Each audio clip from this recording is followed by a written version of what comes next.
Hello guys, and welcome back to my blind let's play of the Stanley Parable.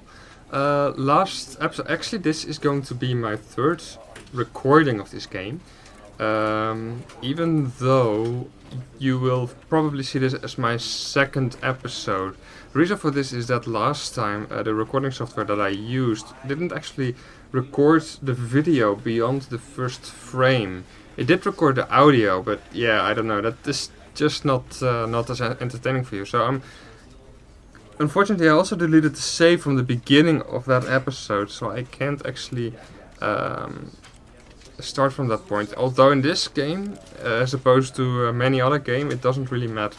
So what I'm gonna do is I'm just gonna begin the game again, and I'm gonna make the choices that that led up to the events that happened in the last episode, and hopefully that will approximately create an episode similar to the last one. And from that point, I actually explored as many branches as I could find up to a certain point in the game.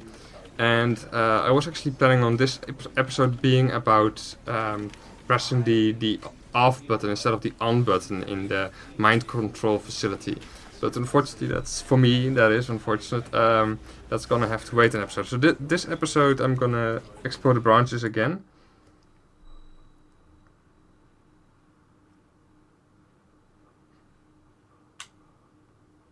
This is the story of a man named Stanley.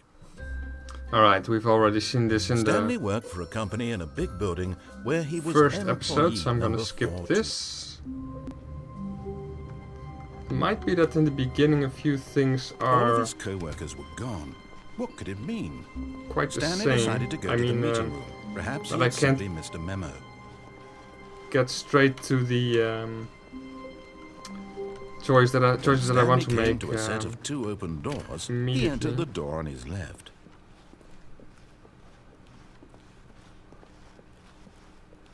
Yet there was not a single person here either. Feeling a wave of disbelief, Stanley decided to go up to his boss's office. Coming to a staircase, Stanley walked upstairs to his boss's office. Alright. So I have been here last episode, I believe. Stepping into his manager's office, Stanley was once again stunned to discover not an indication of any human life. Shocked, unraveled, Stanley wondered in disbelief. Stanley was in such a rush to get through the story as quickly as possible, he didn't even have a single minute to just let the narrator talk. That kind of anxiety isn't healthy, so he relaxed for a few moments with some calming New Age music. Alright, so this happened to me last episode as well, because I already knew what the code was and I just entered it. But the game just lets you wait anyway. Feeling soothed and rejuvenated, Stanley calmly walked forward into the opened passageway.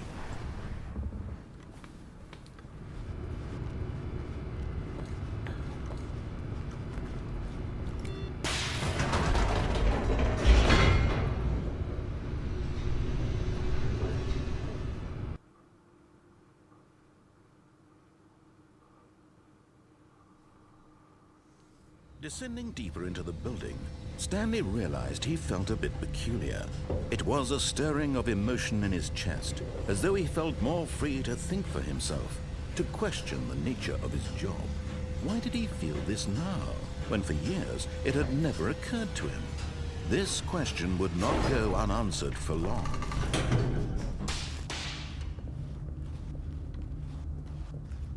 Stanley walked straight ahead through the large door that read Mind Control Facility. Alright, so last time I went into this corridor.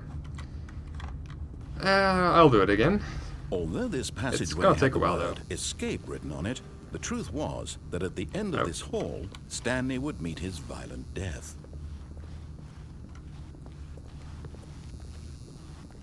The door behind him was not shut. Stanley still had every opportunity to turn around and get back on track. At this point, Stanley was making a conscious, concerted effort to walk forward and willingly confront his death.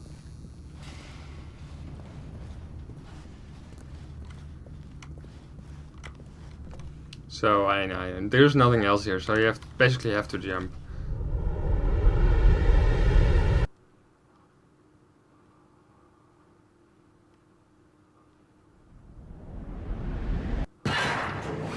Ow.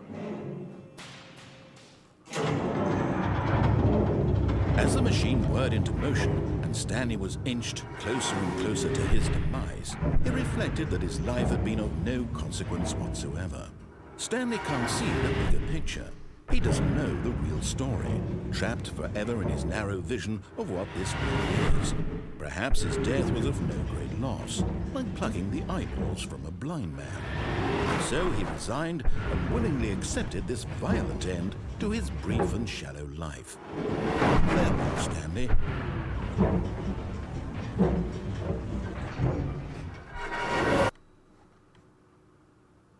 "Farewell, Stanley," cried the narrator, as Stanley was led helplessly into the enormous metal jaws.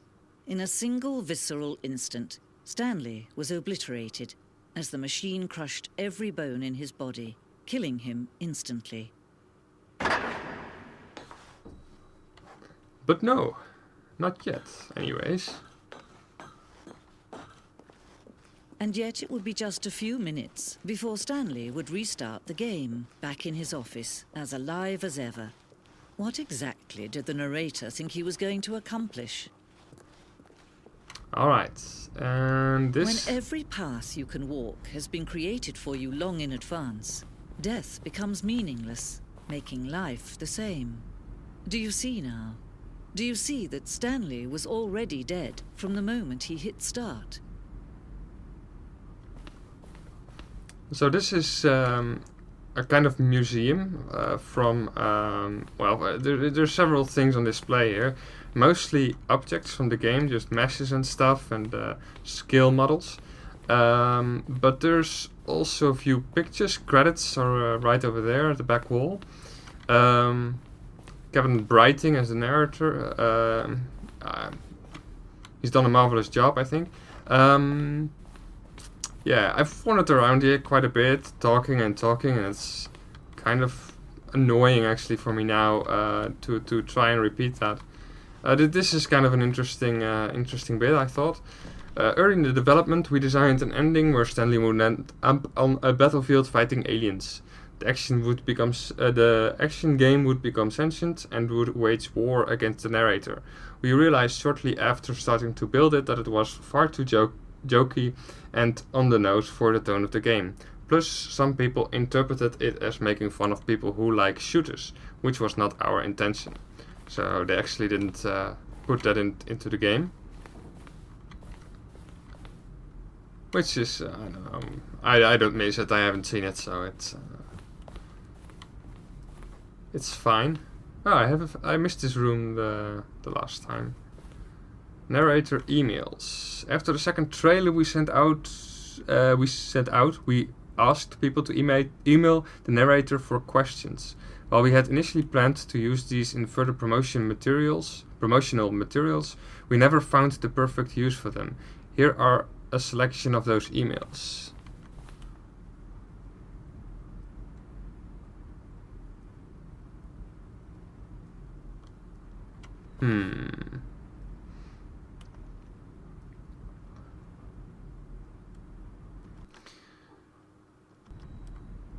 Yeah, I can pause the game and let you guys watch, but you can pause the game yourselves and hopefully read this. Alright, there's only a few there.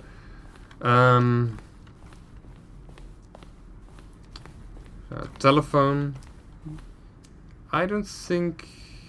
Did I already do this ending? I don't even remember. How do you get to that ending again? Oh, you have to turn right. I think I already did that. I'm not sure. Anyway, moving on. This is interesting, but perhaps this is more interesting if you've already played the game at some point. So maybe I'll get back to this room when I've finished the game, if that's at all possible. And then we might be able to recognize a lot more of the things that are in here. Oh, look at these two. How they wish to destroy one another. how they wish to control one another, how they both wish to be free. Alright. Can you see?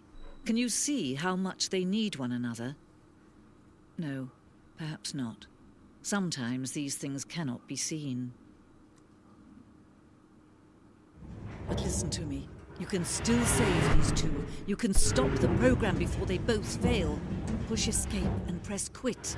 There's no other way to beat this game. As long as you move forward, you'll be walking someone else's Actually, last time I didn't press Stop escape. now, and it'll be your only true choice. Whatever But you do, I wonder if choose you it. Don't win, because last time what happened was I didn't press escape, and it was just a black screen for like, I don't know, forever. So I kind of assumed that was the ending. But I suppose that if I quit now, it's possible that the game is programmed in such a way that that will actually be an ending, or give me something else than really going back to the main menu. So I think I might actually do that. Ah, well, unfortunately it did not. Unfortunately it didn't. Alright.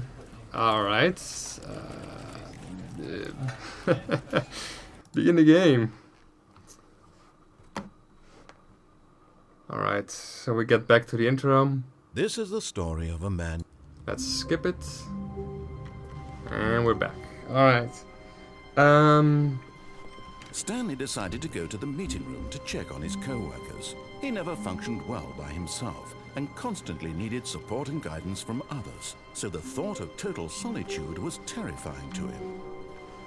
Oh, I actually think I skipped something, but I don't know if I can. I think I can still undo that. I think. Yeah, it's right here.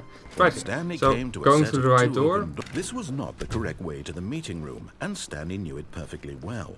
Perhaps he wanted to stop by the employee lounge first, just to admire it.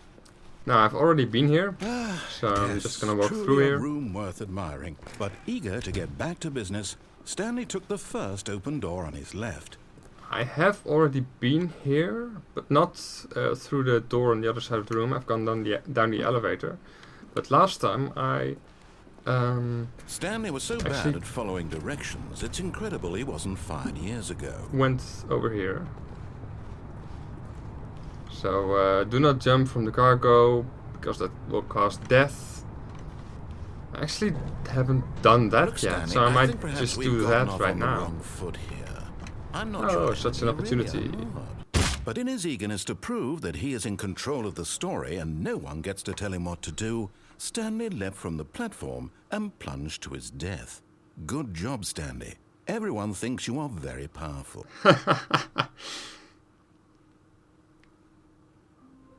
Alright, at least that didn't last very long. All of his co-workers were gone. What could it mean? Stanley decided to go to the meeting room. Perhaps he had simply missed a memo.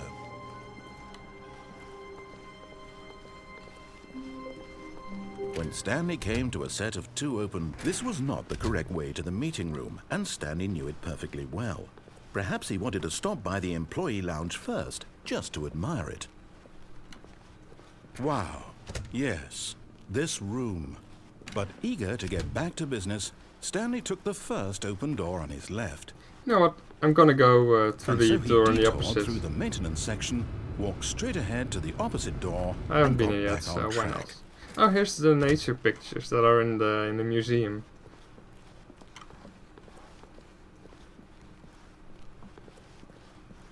Alright, so now we're here again. Yet there was not a single person here either. Feeling a wave of disbelief, Stanley decided to go up to his boss's office. Hoping he might I come don't into a think- staircase, Stanley walked upstairs to his boss's office. I haven't been here yet. But I mean- Stanley just couldn't do it. He considered the possibility of facing his boss. Admitting he had left his post during work hours, he might be fired for that. And in such a competitive economy, why had he taken that risk? All because he believed everyone had vanished? His boss would think he was crazy. And then something occurred to Stanley. Maybe, he thought to himself, maybe I am crazy. All of my co-workers blinking mysteriously out of existence in a single moment for no reason at all? None of it made any logical sense. And as Stanley pondered this, he began to make other strange observations. For example, why couldn't he see his feet when he looked down? Good point. Why did doors close automatically behind him wherever he went? Also a good point. And for that matter, these rooms were starting to look pretty familiar. Were they simply repeating? No, Stanley said to himself, this is all too strange. This can't be real. And at last, he came to the conclusion that had been on the tip of his tongue. He just hadn't found the words for it. "I'm dreaming!" he yelled. "This is all a dream." Oh, what a relief Stanley felt to have finally found an answer, an explanation. His co-workers weren't actually gone. He wasn't going to lose his job. He wasn't crazy after all. And he thought to himself, I suppose I'll wake up soon. I'll have to go back to my boring real-life job pushing buttons. I may as well enjoy this while I'm still lucid. So, he imagined himself flying and began to gently float above the ground. Then he imagined himself soaring through space on a magical starfield, and it too appeared. It was so much fun, and Stanley marveled that he had still not woken up. How was he remaining so lucid? And then perhaps the strangest question of them all entered Stanley's head. One he was amazed he hadn't asked himself sooner. Why is there a voice in my head dictating everything that I'm doing and thinking?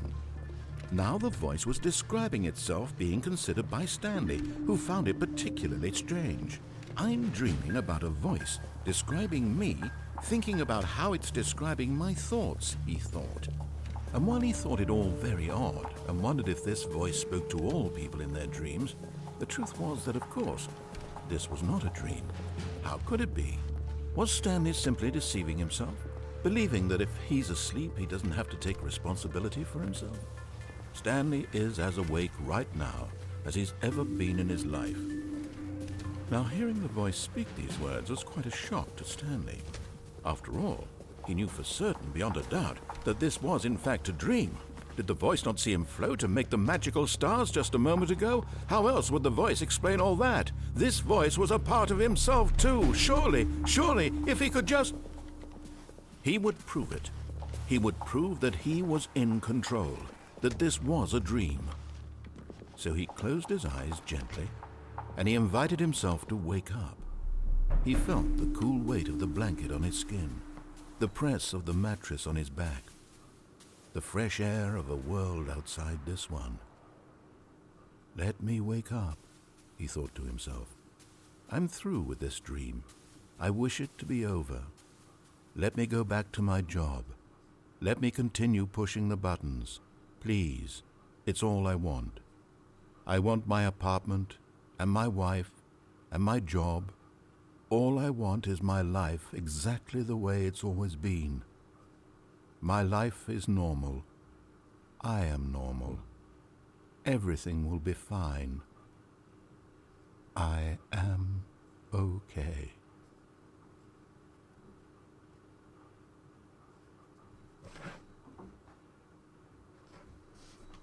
Stanley began screaming. Please, someone, wake me up. My name is Stanley. I have a boss. I have an office. I am real. Please, just someone tell me I am real. I must be real. I must be. Can anyone hear my voice? Who am I? Who am I? And everything went black.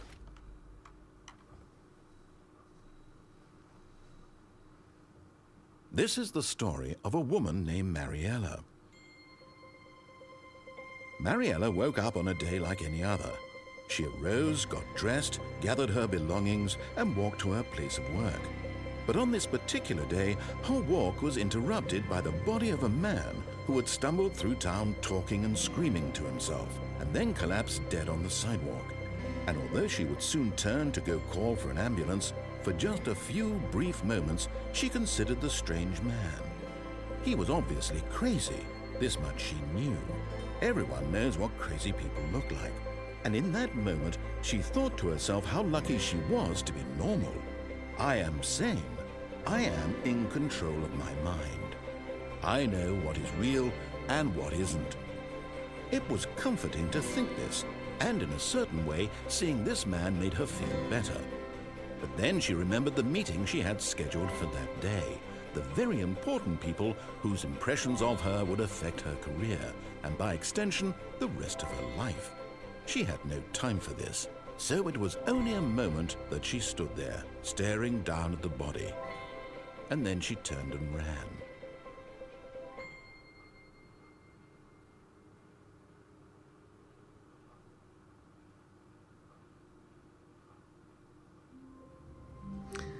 Alright, so I'm gonna end the episode here. I'm gonna cut it a bit short, just because I want to make sure that this recording is alright. Thank you guys for watching, and see you next time.